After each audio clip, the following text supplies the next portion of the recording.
함께 찬송하면서 화목한 기도회 시작하겠습니다. 찬송가 288장 이전 찬송가는 204장 예수를 나의 구주 삼고 288장 함께 찬송하겠습니다.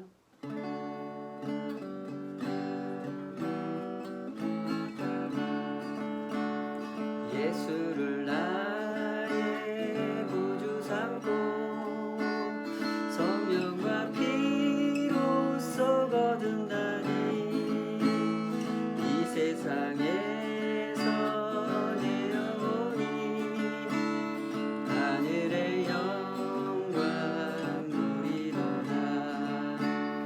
이것이 나의 간증이요 이것이 나의 찬송일세.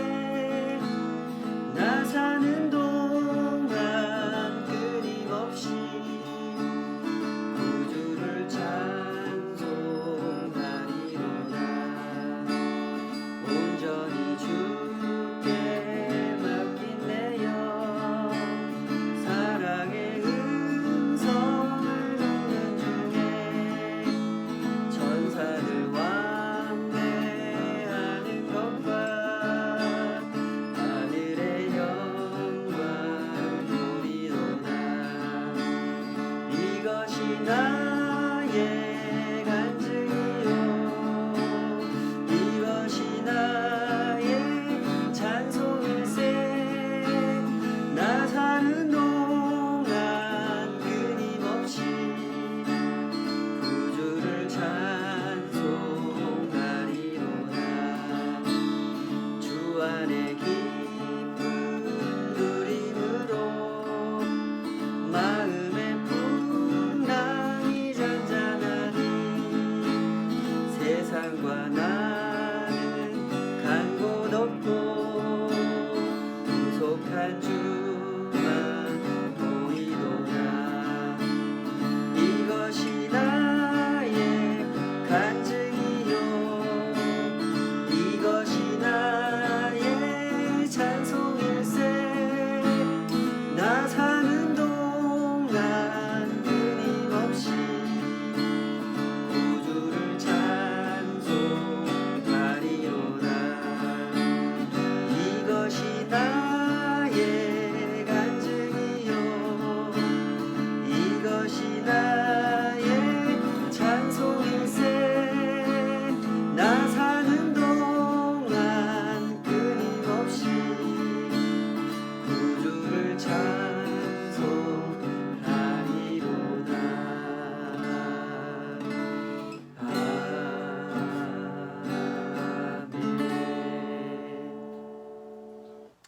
아버지 하나님, 주님 앞에 고백하는 이 기도를 주님 기억하여 주시옵소서. 주님 행하신 그 거룩하신 일들 앞에서 저희들의 인생을 돌아볼 때 구속한 주님만 보이고 세상과 나는 간 곳 없고 오직 그 은혜를 찬양하는 그 마음, 하나님께서 행하신 그 위대하신 일을 앙모하는 그 마음이 여기에 섰습니다. 우리를 위해서 또 온 땅을 위해서 하나님께서 계획하시고 진행하시고 성취하신 모든 일들 앞에 주여 저희들이 겸손히 서게 하여 주시고 주님 하시는 일 앞에 오늘도 그 말씀을 경청하여 듣고 배우고 겸손히 주님 행하시는 일 앞에 따라가는 잠잠히 기도하는 주의 백성으로 살아가게 하여 주시옵소서. 오늘도 주의 뜻 알기를 사모하오며 그 마음 헤아리는 주님의 종 되기를 사모하오며 예수님의 이름으로 기도하옵나이다. 아멘. 오늘 주신 하나님 말씀 이사야 14장입니다. 이사야 14장 24절에서 32절까지 말씀인데 24절에서 27절까지만 제가 읽고 말씀 증거하겠습니다. 이사야 14장 24절에서 27절까지 읽겠습니다. 만군의 여호와께서 맹세하여 이르시되 내가 생각한 것이 반드시 되며 내가 경영한 것을 반드시 이루리라. 내가 아수르를 나의 땅에서 파하며 나의 산에서 그것을 짓밟으리니 그때에 그의 멍에가 이스라엘에게서 떠나고 그의 짐이 그들의 어깨에서 벗어질 것이라.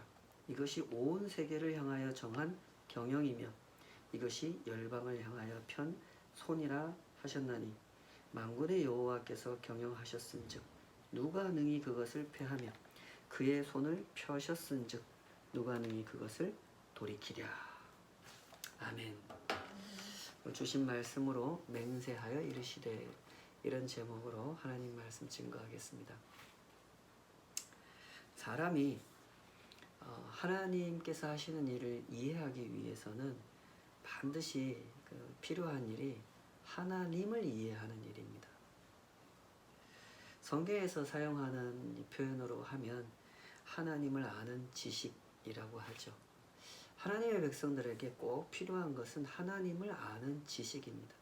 하나님이 어떤 분인지를 알고 무엇을 생각하시는 분인지를 알고 하나님께서 이 세상을 어떻게 보시는지를 알아야만 하나님께서 세상을 어떻게 다스리고 계시는지, 왜 성경에 이렇게 말씀하여 놓으셨는지 그것을 비로소 이해할 수 있기 때문에, 그리고 그 이해를 바탕으로 참여할 수 있기 때문에 하나님의 사람들에게 꼭 필요한 일은 하나님을 이해하는 일입니다.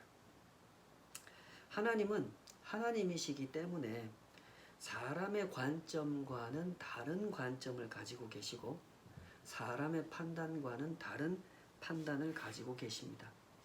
이런 점을 우리가 이해하게 되면 비로소 그때 하나님께서 하시는 일도 이해하게 되는 거죠.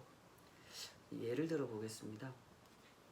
어떤 집에 훌륭한 아버지가 계시고 그 집에 아주 철없는 아들이 있습니다. 아버지는 아주 유능하시고 사회적으로 존경받는 지도자입니다.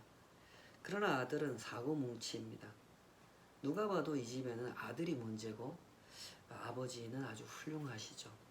근데 아들은 정반대로 생각합니다. 우리 아버지는 사람 보는 눈이 없어가지고 그래서 나의 이 진가를 알아보지 못한다라고 이 아들은 생각해요. 그렇게 아버지를 오해하면서 아버지의 가르침을 받아들이려고 하지 않죠. 아버지가 멀리 하라고 하는 사람과는 아주 가까이 지내고 아버지가 가까이 하라고 하는 사람하고는 아주 멀리 지냅니다. 못난 아들일수록 이런 특징을 보이지 않습니까? 아버지가 가르쳐주는 말씀을 절대로 듣지 않죠. 쓸데없이 자존심을 부립니다. 그러다가 아들은 가까이 지내던 사람에게 속아서 범죄에 연루되게 되고 결국 붙잡혀서 감옥에 갇히게 됩니다. 이 일로 아버지는 여론의 문매를 맞게 되는데요. 세상에 자기 아들 하나 제대로 건사하지 못하는 아버지가 무슨 나라 일을 한다고 저러느냐, 당신 집안 단속이나 잘해라, 이런 소리를 듣게 되죠. 아버지는 어쩔 수 없이 기자회견을 열어서 온 국민 앞에 고개를 숙이고 사죄를 합니다. 정말로 죄송합니다. 제 아들의 일로 여러분 모두에게 큰 피해를 드렸습니다. 실망을 드렸습니다. 정말 죄송합니다.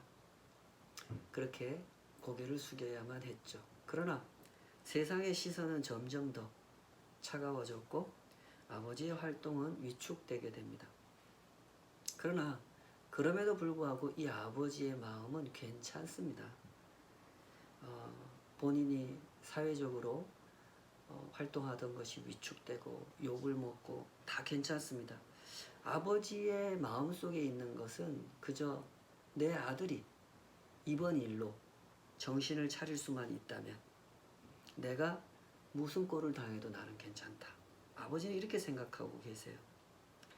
그런 마음으로 아버지는 감옥에 갇혀있는 아들을 찾아오십니다. 그리고 그 아들을 위로해 주려고 하시죠. 그러나 이 아들의 마음은 아직도 비뚤어져 있습니다. 속으로 이렇게 생각하는 거죠. 아버지가 나를 더 비웃겠지? 너 아버지 말씀 안 듣더니 너 꼴 좋다 그러면서 나를 우습게 보겠지? 두고 봐. 나 아버지 도움 안 받아. 아버지가 나 도와주지 않아도 얼마든지 나 일어설 수 있다고. 내가 한번 실수한 거지 내가 그렇게 분별력 없고 실력 없는 사람 아니야. 두고 봐. 나한테도 다 생각이 있다고. 내가 알아서 해. 아버지 내일에 간섭하지 마세요. 이렇게 생각하고 있어요. 그래서 감옥까지 찾아오신 아버지를 만나지도 않죠. 그렇게 세월을 보내다가 아들은 감옥에서 또 새로운 친구를 사귀게 됩니다. 물론 이번에도 아들은 그 친구에게 속아 넘어가서 벌써 아들은 전과 이범이 되고야 맙니다. 그러나 그럼에도 불구하고 아들은 아직 정신을 차리지 못합니다. 여전히 자존심을 내세우면서 아버지께서 내미시는 도움의 손길을 거부하고 있는 것이죠. 이것이 지금 이 하나님의 언약 백성 이스라엘과 유다의 모습입니다. 오랫동안 이스라엘과 유다는 하나님의 아들로서 하나님과 나쁜 관계를 맺고 살아왔죠. 하나님은 단 한 번도 그들에게 신뢰를 깨뜨리신 적이 없지만 이들 스스로 하나님과의 관계를 나쁘게 만들어갔어요. 자기 자존심을 내세우면서 하나님 아버지가 그렇게 잘나셨어요? 우리도 그렇게 못나지 않았습니다. 뭐 아버지 없으면 우리가 못 살 줄 압니까? 우리한테도 다 방법이 있습니다. 이러면서 하나님의 보호를 떠나서 살려고만 했죠. 그러다가 이 백성들은 혹독한 시련을 만나게 됩니다. 자기들도 계산을 잘할 수 있고 분별을 잘할 수 있다고 장담하다가 자기 꾀에 자기가 넘어져 버리게 되죠. 믿었던 아수르에게 발등을 찍히게 되고 믿었던 바벨론에게 등을 쳐맞게 됩니다. 뒤통수를 맞게 되죠. 그러나 그럼에도 불구하고 여전히 자신의 무지함을 인정하지 않는 사람들, 이 사람들이 바로 이스라엘과 유다입니다. 때문에 하나님께서는 이사야 선지자를 통해서 이렇게 말씀하신 겁니다. 부디 너희의 어리석음을 인정하라 하는 겁니다. 오늘 본문의 24절에 보면 만군의 여호와께서 맹세하여 이르시되 이래요. 이 맹세하신다는 표현을 주목해서 보십시오. 오죽하면 이런 표현을 쓰시겠습니까? 하나님께서 사람한테 무슨 말씀을 하실 때 맹세할 필요가 있습니까? 이거 사람끼리나 필요한 거 아닙니까? 그런데 하나님께서 왜 이런 표현까지 하셔야 됩니까? 이 백성들의 어리석음 때문이죠. 이 하나님의 백성이라고 하는 사람들은 사기꾼이 속이는 말로 하는 말은 철석같이 잘 믿어요. 근데 하나님께서 하시는 말씀은 죽어라고 믿지 않습니다. 그래서 하나님께서 하시는 말씀이 이거예요. 만군의 여호와께서 맹세하여 이르신다는 거예요. 제발 하나님 말씀 좀 믿어라 하고 말씀하시는 거예요. 이 대목에서 잠깐 우리가 살아가는 삶을 한번 돌아봤으면 좋겠습니다. 사실 이런 말씀은 오늘날 하나님을 믿는다고 하는 사람들에게도 똑같이 적용되는 말씀이 아니겠습니까? 이런 유명한 일화가 있습니다. 우리 교계에 뭐 모든 사람이라고 해도 과언이 아닐 정도로 모든 사람에게 존경을 받던 한 목사님이 계셨습니다. 이 목사님도 이제 하나님이 부르시는 때가 가까워서 병상에 누우셨고 이제 임종의 그날이 가까이 와가는데 목사님과 가까이 지내면서 평소에 그 목사님을 존경하고 따르던 후배 목사님들이 목사님 이 임종의 자리에 곁에 와서 목사님 옆에서 그 시간을 보내고 있었습니다. 함께 보내다가 이제 곧 하나님께서 이 목사님 불러가실 것 같으니까 이 후배 목사님들이 이 선배 목사님께 가르침을 하나 부탁합니다. 목사님, 마지막 가시는 길에 저희 후배들에게 꼭 이것은 가르쳐줘야 되겠다 싶은 거 있으면 꼭 말씀해주고 가십시오 하고 부탁을 드렸더니 그 목사님께서 이렇게 대답하셨다고 하죠. 목사님들, 예수 잘 믿으세요. 목사님들, 예수 잘 믿으세요. 곰곰이 한번 생각해 보십시오. 그 임종의 자리에서 그 목사님은 왜 후배 목사님들에게 이런 말씀을 남기셨을까요? 제가 볼 때 진실을 일깨워주고 싶으셨던 것 같아요. 자신도 평생 목사로 살아왔고 또 나름 사람들로부터 존경받는 목사로 살아왔음에도 불구하고 이 사람이라고 하는 존재에게 있어서 그토록 어려운 일은 예수님을 잘 믿는 일이라는 사실을 실감하면서 살았기 때문에 이 목사님은 있는 그대로 본인이 평생 목사로 살면서 느꼈던 그대로 이 가르침을 남기셨던 거죠. 예수 잘 믿으세요. 여러분 그렇지 않습니까? 우리가 삶을 살아보면 정말 어려운 거는 다른 게 아닙니다. 신뢰하는 일이 어렵고 신의를 지키는 일이 참 어렵죠. 믿기 어려운 사람을 믿지 못하는 건 당연한 일일 겁니다. 그죠? 아니, 믿기 어려운 사람 어떻게 믿습니까? 하는 집마다 믿음직스럽지가 않은데 어떻게 그 사람을 믿겠습니까? 그런 사람을 못 믿는 건 당연한 일입니다. 그러나 믿을 만한 하나님을 믿지 못하는 것은 이건 참 그래서는 안 되는 일이죠. 그러나 우리의 현실은 어떻습니까? 이상하게도 우리의 현실은 거꾸로 돌아갈 때가 너무나 많습니다. 믿을 만한 하나님은 잘 믿지를 못하고 믿지 말아야 될 사람은 너무나 잘 믿는 이런 엉뚱한 현실들이 우리 앞에 참 자주 펼쳐지죠. 왜 그럴까요? 왜 그런 일들이 우리 삶 가운데 일어나는 것일까요? 오늘 본문은 그 질문에 대하여 답을 해주십니다. 우선 그 답을 먼저 말씀드리자면 사람의 마음속에는 하나님의 하나님 되심을 부정하고 싶은 마음이 내재되어 있기 때문이다 라는 겁니다.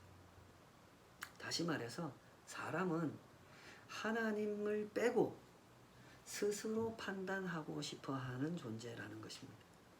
자기의 계산이 하나님의 계산보다 더 정확하다고 믿고 싶은 마음, 사람의 마음속에 그 마음이 있기 때문에 믿을 만한 하나님은 그렇게도 믿지 않으려고 하고 믿어서는 안 되는 사람은 그렇게 믿고 싶어 하는 겁니다.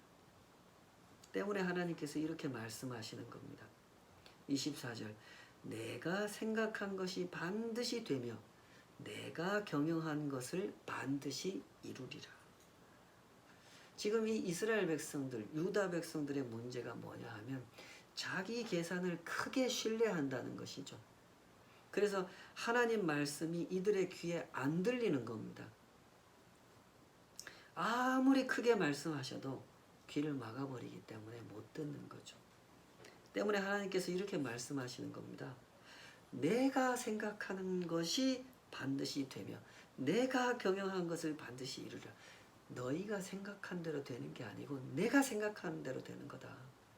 너희가 경영하는 대로 되는 게 아니라 내가 경영한 대로 되는 거다 라고 말씀하시는 거예요. 28절에 보면은 이 말씀을 하시던 그 당시의 역사적 시점이 아하스 왕이 죽던 해라고 되어 있는데요.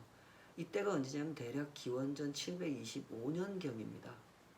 이때 그 바벨론이라고 하는 아수르 옆에 붙어있던 나라가 아수르를 공격하거든요. 그 전까지는 계속 아수르에게 조공을 바치는 약소 국가로 있었는데 갑자기 힘이 세지면서 바벨론이 아수르를 공격해가지고 그 전쟁에서 승리를 거두게 됩니다. 그러다 보니 아수르 제국은 열국의 나라들 앞에서 이제 제국의 패권자로서 그 위상에 흠집이 생기게 되죠.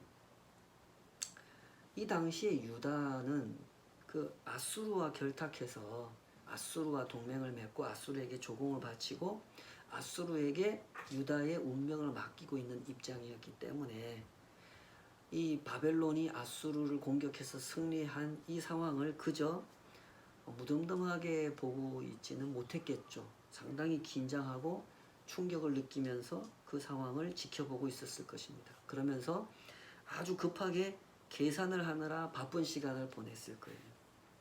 이대로 아수르가 가지고 있는 패권이 바벨론에게 넘어가는 건 아닌가?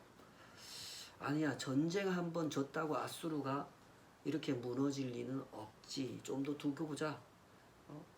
이렇게 무너질 아수르가 아니야. 이런 식으로 당시 유다는 계산을 하고 있었기 때문에 이러한 유다의 속마음을 들여다보고 계셨던 하나님께서 하시는 말씀이 이렇게 말씀하시는 거예요. 너희 계산대로 되는 게 아니다. 세계는 하나님이 경영하시는 대로 되는 거다. 그러니 그 의미 없는 계산에 집착하지 말고 하나님 말씀에 귀를 기울이도록 하거라 하고 말씀하신 거죠. 좀 뒤로 가보면 그러던 차에 블레셋이 움직이기 시작합니다. 블레셋은 남한국 유다에서 보면은 바로 접경해 있는 북왕국 이스라엘과 접경해 있는 서쪽에 있는 나라죠. 32절에 보면 이 블레셋이 유다에 사신을 보냈다라고 하는 것을 짐작할 수가 있는데요. 신학자들이 이렇게 저렇게 역사적 상황을 분석해 보면 아수르가 이렇게 바벨론에게 침공을 당하고 전쟁에서 패배해지자 이런 상황들을 주변에 특히 팔레스타인 지역에 모여있는 작은 나라들, 이 나라들이 이 상황을 눈여겨보게 된 겁니다. 사실 다 그 전까지 아수르한테 조공을 바치면서 겨우 생존하고 있던 나라들이죠. 이 블레셋, 두로, 시돈, 암몬, 모압, 에돔, 유다 같은 나라들이 이런 틈을 타서 동맹을 맺고자 시도했던 거죠. 우리끼리 동맹을 맺어서 저 북쪽에서 자꾸 우리를 넘보는 큰 나라들 아수르나 바벨론의 공격으로부터 우리 자신을 스스로 지켜내자 하면서 동맹을 추구했던 겁니다. 예레미야서 이제 이사야 시대보다 약 100년쯤 뒤에 활동했던 선지자죠. 예레미야서에도 보면은 이와 아주 유사한 사건이 그 시드기야 왕 때 있었다는 것을 알 수가 있죠. 예레미야 27장에도 보면 아주 비슷한 사건이 있습니다. 그때는 그 유다가 주동이 돼서 주변의 나라들을 끌어모아서 바벨론에 대적하려고 했던 이런 상황이었는데요. 그때도 하나님은 유다를 책망하시고 지금도 책망하십니다. 너희들이 도모하는 일이 참 어리석은 일이다 라고 책망하시죠. 32절에 보면 이렇게 말씀하세요. 그 나라 사신들에게 어떻게 대답하겠느냐.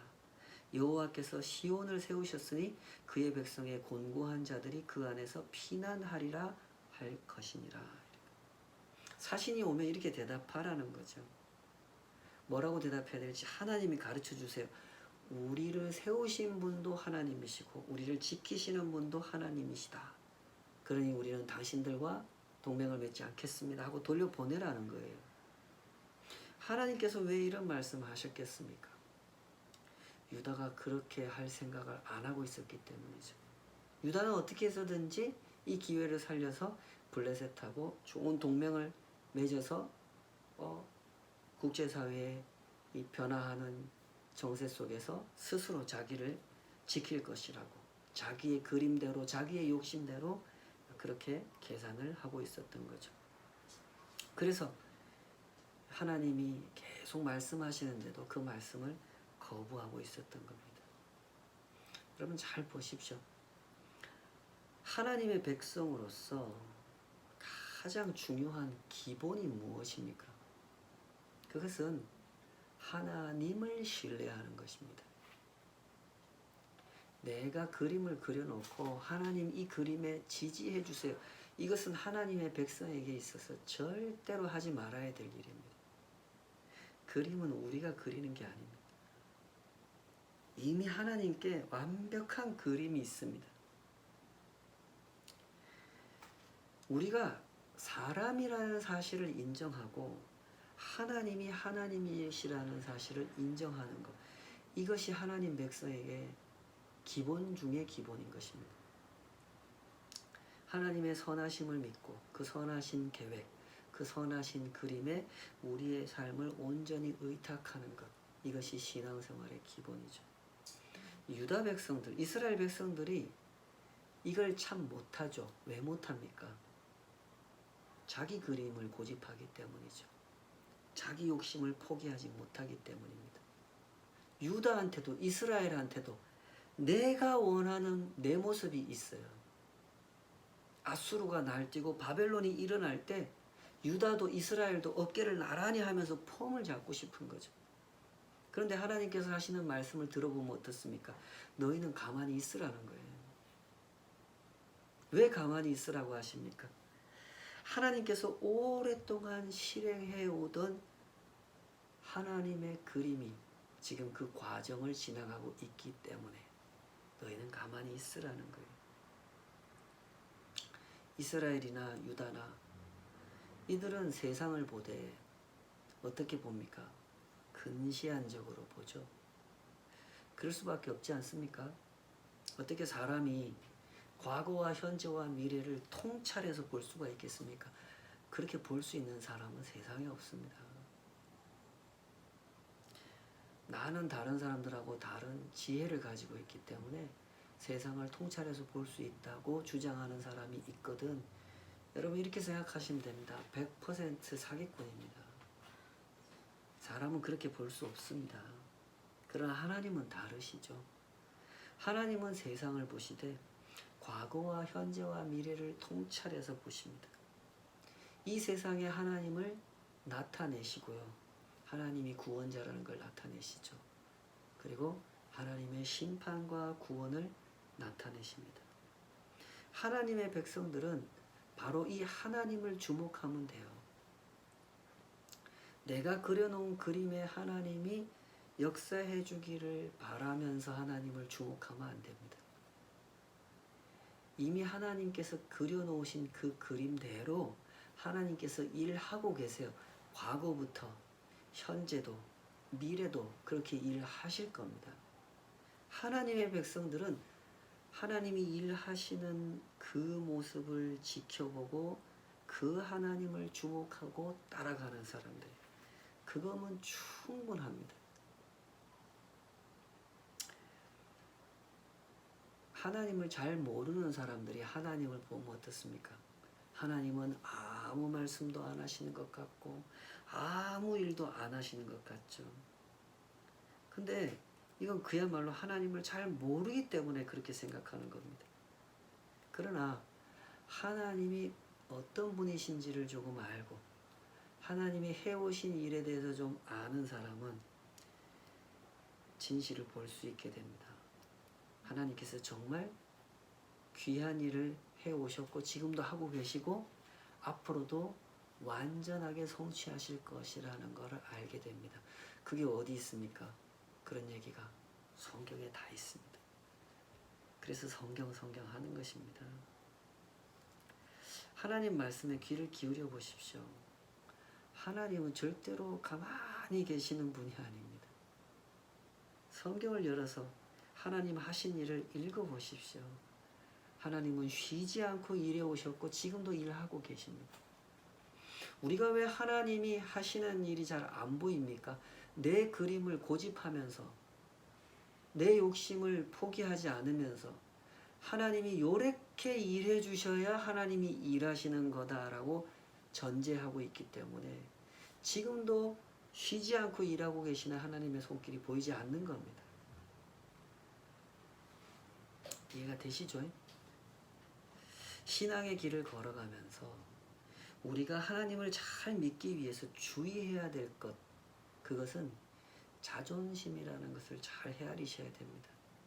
왜 자꾸 사람이 자기 그림을 그리고 자기 그림을 포기하지 못하냐 하면 이 자존심 때문에 그래요. 자존심이란 다른 말로 내가 고집하는 그림이죠.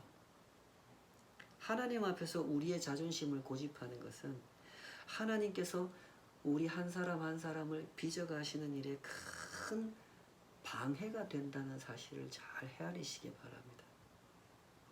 언제나 우리에게 중요한 것은 내가 하나님을 어떻게 보느냐 하는 것이 아니라 하나님께서 나를 어떻게 보느냐, 그것이 중요한 것이죠.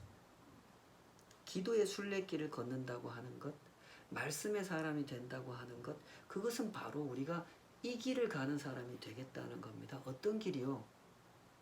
내가 하나님을 어떻게 보느냐가 중요한 게 아니라 하나님이 나를 어떻게 보시느냐, 그게 중요하다. 이걸 인정하는 자가 걷는 길, 그 길을 가려고 하기 때문에 우리에게 중요한 것이 말씀과 기도인 것입니다.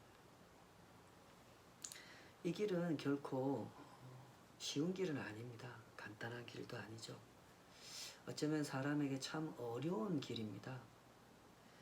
사람이 하는 일 중에 가장 어려운 일일지도 모릅니다. 그래서 반드시 필요한 것이 기도의 순례길이라는 겁니다. 기도 없이도 이 길을 갈 수 있다면 예수님께서 왜 그렇게 우리한테 기도를 강조하셨겠습니까? 주님의 사도들이 왜 그렇게 쉬지 말고 기도하라고 권면하셨겠습니까? 하나님께서 당신의 사람들에게 가라고 하시는 길은 사람의 마음속에서 자발적으로 우러나서 그게 동의가 되고 그게 재밌고 그렇게 갈 수 있는 길이 아닙니다. 날마다 자기를 부인하고 자기 십자가를 져야만 따라갈 수 있는 길이죠. 수없이 많은 사람들이 기도를 강조해 왔고 지금도 강조하고 있습니다. 그러나 저 역시도 기도를 강조하는 사람 중에 한 사람으로서 제 솔직한 고백은 이것입니다. 수많은 사람들이 기도를 강조하지만 실제로 기도의 세계 속으로 깊이 들어가는 사람은 별로 없다는 겁니다. 기도한다고 하면서도 나는 하루에 3시간 기도하니 4시간 기도하니 자기의 기도 시간을 막 자랑하면서도 그 사람이 뭘 기도하는가 하고 유심히 관찰해 보면 뭘 기도합니까? 자기 그림이 성취되게 해달라고 기도하죠. 어찌 그걸 기도라고 할 수 있겠습니까? 기도 아닙니다. 부디 겸손하게 하나님 앞에 나아가시기 바랍니다.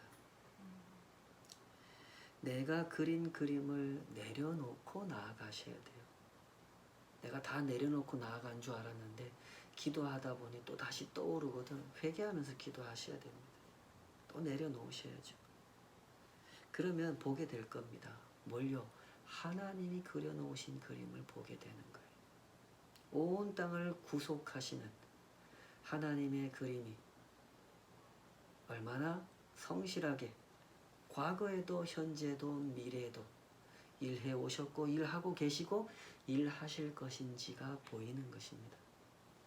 그리고 그 하나님 일하심의 영광스러움을 함께 보고 내가 그 그림 안에 거하는 한 백성이라는 사실 때문에 감격하게 될 겁니다. 그리하여 하나님과 동행하는 한 걸음 한 걸음을 걷게 되는 것이죠. 부디 이 길을 걸어가시기 바랍니다. 많은 사람들이 신앙의 길을 걸어간다 그러면서도 얼마나 하나님과 반대되는 길을 걸어갑니까? 자기 자신을 속이는 짓을 하지 마십시다. 기도가 무엇인지 잘 배우십시다. 하나님의 그림이 이토록 선명하게 성경 곳곳에 구구절절히 기록되어 있는데 왜 그 말씀을 우리가 외면하려고 한단 말입니까? 그 말씀을 또 배우고 또 익히고 또 가슴에 새기면서 하나님 그림이 내 그림 되기를 사모하며 날마다 기도의 순례길을 걷고 주님과 동행하는 주님께서 이루시는 구속의 역사에 조금이라도 참여하게 되는 영광 속에 함께 걸어가는 저와 여러분 되시기를 주님의 이름으로 축복합니다. 같이 기도하십시다. 아버지 하나님, 주의 선하신 손이 일해 오신 모든 한 걸음 한 걸음의 과정을 저희들은 성경을 통해서 보고 또 세상의 역사를 통해서 봅니다. 역사를 보되 너무나 왜곡된 눈을 가지고 자기 욕심에 도취된 눈을 가지고 보느라고 세상 역사 드러난 진실을 있는 그대로 보지 못한 채 참 어리석은 계산, 어리석은 판단에 많은 시간을 허비했음을 고백합니다. 주여, 부디 우리의 눈을 교정하여 주시옵소서. 우리가 다 죄인인 것과 하나님께서 은혜를 베푸셔서 당신의 구속의 계획하심을 얼마나 성실하게 이루셨고 또한 이루어 가시는지를 보게 하여 주시옵소서. 하나님께서 이스라엘 백성들의 삶 가운데 역사하실 뿐만 아니라 예수 그리스도를 보내셔서 이제 온 땅의 백성들에게 하나님의 구속의 은혜를 선명하게 나타내 보여주셨으니 주님께서 나타내 보여주신 것을 주님의 백성들이 마땅히 보게 하여 주시옵소서. 그리고 그 그림 가운데 자기의 인생을 온전히 맡겨드리게 하여 주시옵소서. 그 안에서 내 인생이 얼마나 복되게 설계되어 있는지를 알게 해 주시고 하나님께서 이루어 가시는 그 선한 역사 위에 이 작은 손이라도 동참하여 쓰임받게 된다면 이것이 얼마나 큰 영광인지를 알고 거기에 참여하는 기쁨을 누리게 하여 주시옵소서. 주님의 마음을 알기 원하옵니다. 그 생각의 깊이를 알기 원하옵나이다. 우리의 마음속에 욕심을 깨닫게 하여 주시고 우리 자존심의 어리석음을 알게 하여 주시옵소서. 우리 구혜란 집사님의 그 기도를 들으시며 그 가정 위에 모든 형편과 아픔과 눈물을 아시는 주님께 간구합니다. 주여, 그 은혜의 손을 거두지 마시옵소서. 주님을 아는 지식이 그 마음속에 날마다 더욱 깊어지게 하여 주시옵고 주님을 섬기며 주와 함께 걷는 길에 영광을, 그 동행의 기쁨을 충만하게 내리워 주시옵소서. 우리 모두에게 주와 함께 걷는 길에 영광을, 그 은혜를, 그 기쁨을 맛보게 하시는 우리 주 하나님을 찬양하며 그 인도하심의 역사를 감사하며 예수님의 이름으로 기도하옵나이다. 아멘. 아멘. 감사합니다. 계속 기도의 순례길을 신실하게 걸어가도록 하십시다. 화이팅입니다.